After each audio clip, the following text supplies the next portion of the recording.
இப்பொழுது நாம் பார்க்க இருப்பது ஜே யேசுதாசன். நம்முடைய கிருஷ்ணகிரி மிஷன் பள்ளியில் ஆசிரியராக இருந்து பின்பு தலைமை ஆசிரியராக ஓய்வு பெற்றவர். ஏறக்குறைய 36 ஆண்டு காலமாக அங்கு பணியாற்றியவர்.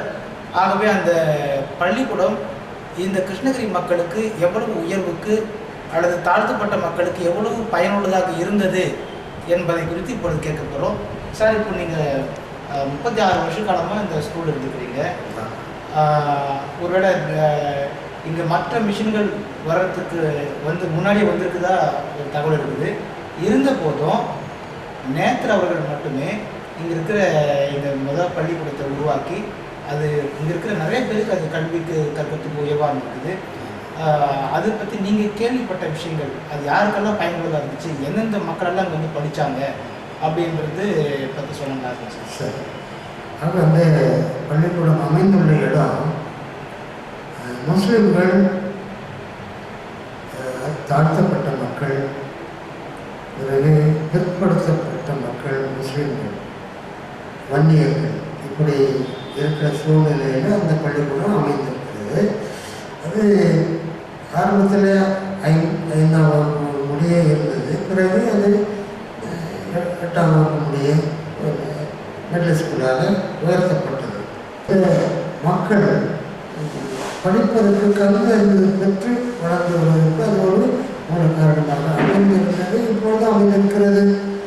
அது இங்கே படித்த பிள்ளைகளுக்கு இந்த ஒழுக்கம் நிறையில் பார்க்கும்போது தேவ வசனம், ஆண்டோடைய வசனம், உள்ளத்தில் நல்ல எண்ணங்கள், நல்ல ஒழுக்கமாக பேசுவது, மற்றவர்களிடத்தில் நாம் அன்பாக பழகுவது, இப்படி அந்த ஒழுக்க நெறியில் அதிகமாக இந்த பள்ளிக்கூடத்தில் நாம் சொல்லித் தருவோம். ஆசிரியர்களும் அது முதல் பீரியட் என்று சொல்லப்படுவது இந்த நல்நெறிக்காக வேத பாடம் சொல்வதற்காக நாங்கள் அதை நடத்துவோம். பிறகு அடுத்த பாடங்கள் தமிழ், ஆங்கிலம், கணக்கு இதெல்லாம் சொல்லிக் கொடுக்கப்படும்.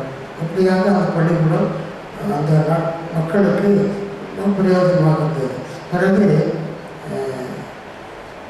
உயர்ந்த குலம் என்று சொல்லப்படுகிற செட்டியார்கள், அந்த மக்கள் கூட பள்ளிக்கூடத்தினுடைய ஒழுக்க நெறிகளை, பள்ளிக்கூடம் நடந்து வருகிற முறைகளை கண்டு அந்த பிள்ளைகளையும் இங்கே வந்து பள்ளிக்கூடத்தில் செட்டியார் பிள்ளைகளும் வந்து சேர்ந்து படிக்க ஆரம்பித்தார்கள். இதுவும் விசேஷமானது.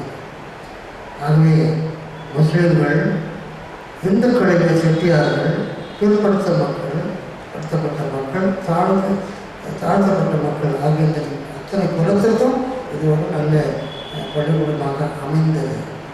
இன்றைக்கும் அது நடைபெற்று வருகிறது. அடுத்து இப்போ பஞ்ச காலம் வரும்போது, இந்த பிளேக் நோயெல்லாம் வரும்போது ஸ்கூல் மூலயமா நிறைய பேருக்கு தானியங்கள் கொடுத்ததா, அந்த பஞ்ச காலத்தில் நேத்தர் ஐயர் நிறைய பேருக்கு உதவுனதா, அது வரலாறு சொல்லுது.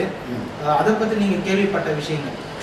அந்த சமயத்தில் பள்ளிக்கூடத்தை அடிக்கடி அந்த நேத்தர் ஐயர் அவர்களும் மற்றவர்களும்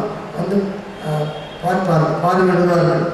அப்போ மக்களுக்கு சில குழந்தைகளை பார்க்கும்போது உடைகள் கூட அவ்வளவு ஒழுங்கான உடைகள் இல்லை, சாப்பாடு என்ன என்று கேட்கும்போது உணவு இல்லாமலே கூட பிள்ளைகள் அங்கே இருக்கிறது உண்டு. இதெல்லாம் பார்த்து அந்த பிள்ளைகளுக்கு அவங்க பெற்றோர்கள் மூலமாக அந்த சமயத்தில் உணவுப் பொருள் என்பது ஆரியம், விசேஷமான உணவுப் பொருள். நெல் அதிகமாக, அரிசி அதிகமாக கிடைக்கிறதில்லை.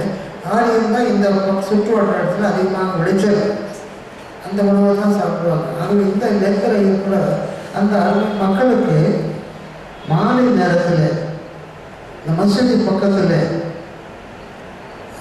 ஒரு மூட்டை ஆரியத்தை கொண்டு வந்து, கேழ்வரகை கொண்டு வந்து ஒரு படி என்று அவருடைய மடியில் போட்டு உணவு அந்த குறைகளை கூட இப்படியாக அவர்களுக்கு உதவி செய்து வந்தார்.